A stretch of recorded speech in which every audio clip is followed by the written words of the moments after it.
semella un paraíso e aínda podería selo máis. Hoxe unha dúcia de barcos ancoran nesta praia de Arneles, en Aldán, pero nos días fortes do verán poden ser 70 ou 90.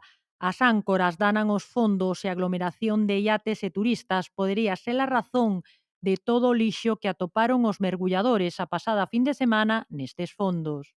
Fin de semana foron chavales que son de aquí, un mariscador que está aí e varios buzos a mirar o que había no fondo e toparon o que se esperaba, o sea, botellas, o sea, a basura que se usa nunha casa. Pero dime todo. Tamén están preocupados porque os barcos non teñen facilidade para baleirar as augas grises e son demasiados. E a única forma de protegelos é que metan o sea, a zona que a cataloguen como dunha sensibilidade máis específica. Mira, ahora hai barcos do marisqueo traballando. No verano non poden vir, é inasumible.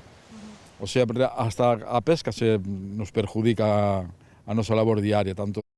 Apostan porque se limite a 30 o número de barcos de recreo e que se use un sistema de mortos como en CIES para que as áncoras non arrasen co fondo.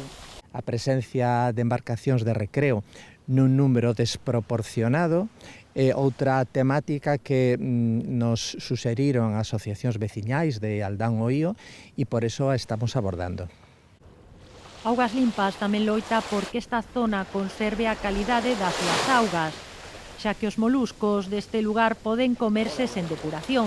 Tamén queren que se replante a zoostera, unha alga esencial para o medio, e que se coide como se fai coa Posidonia en Baleares.